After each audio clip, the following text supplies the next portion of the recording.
Super. പൊളിയ പൊളിയ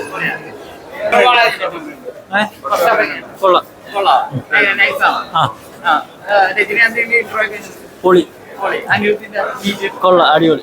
trailer കണ്ടപ്പോ നമുക്കൊരു മടുപ്പായിട്ട് തോന്നുന്നു, പക്ഷെ പടം കണ്ടപ്പോ അടിപൊളിയായിട്ട് തോന്നുന്നു. നല്ല എൽസി ആണോ? ഇല്ല ഇല്ല, പടം കണ്ടറിയാം. രജനീകാന്ത് സൂപ്പർ. രജനീകാന്തിന്റെ സ്റ്റൈലും കാര്യങ്ങളൊക്കെ പടത്തിൽ വരുന്നുണ്ട്. പിന്നെ എൽസി ആണെന്ന് പടം കണ്ടാൽ മാത്രമേ പറയാൻ പറ്റൂ. എൽസി അല്ല, ഫസ്റ്റ് ഹാഫ് അടിപൊളി ആയിരുന്നു. ഇല്ല ഇല്ല, അങ്ങനെയൊന്നും ആവറേജ് ആണ്. അല്ല, ലൊക്കേഷന് മുമ്പ് ജയിച്ചു നോക്കുമ്പോഴത്തേക്ക് ഫസ്റ്റ് കുറച്ച് ആവറേജ് ആണ്. ലിയോടെ ഇന്റർവെൽ പോലെ എന്നൊക്കെ പറഞ്ഞു, അത്ര ഒന്നുമില്ല. അനിയാണെങ്കിലും ഒരു അത്ര വലിയ ഷോ ഇപ്പൊ ഇതിനു മുമ്പ് ചെയ്ത വർക്ക് വെച്ച് നോക്കുമ്പോഴത്തേക്കും കുറച്ച് ഒരു ഡൗൺ വർക്കാണ്. അല്ല, ഫസ്റ്റ് ഹാഫ് അല്ലേ കഴിഞ്ഞുള്ളൂ, സെക്കൻഡ് ഹാഫ് പറയാൻ പറ്റത്തില്ല. പക്ഷേ ജസ്റ്റ് ഓക്കെ മാത്രം. ഇപ്പൊ ഇതിനു മുമ്പ് ഇറങ്ങിയ ലിയോയും പേരൊക്കെ വെച്ച് നോക്കുമ്പോഴത്തേക്കും അതിന്റെ അത്ര സ്ക്രീൻ പ്ലേ പോലും ഇല്ല.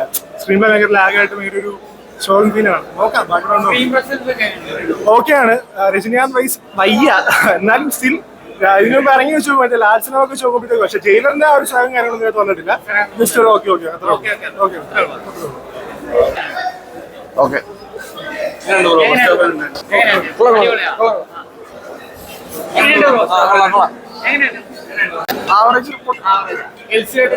ഇതുവരെ ഒന്നും വന്നിട്ടില്ല, അതറിയാം.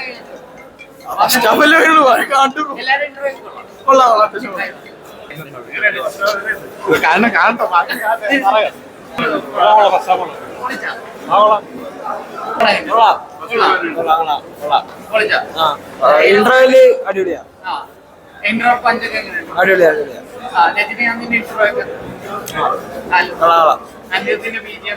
അടിപൊളിയാ, ബിജിഎമ്മും എൻട്രിയും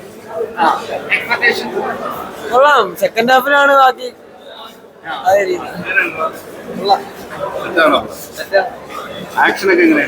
ആക്ഷൻ വയസ്സാകാലത്തും പുള്ളിയെ കൊണ്ട് ഇത്രയൊക്കെ പറ്റുന്നുണ്ടല്ലോ.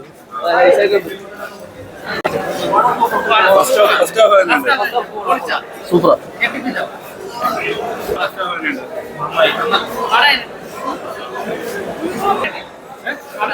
ഇതുവരെ കുഴപ്പമില്ല. ഫസ്റ്റ് ഹാഫ് കൊള്ളാം, കുഴപ്പമില്ല. ഇൻട്രോ നൈസ്, നോർമൽ ഇൻട്രോ ആയിരുന്നു, പക്ഷെ കൊള്ളായിരുന്നു. പടം കണി കേട്ടാ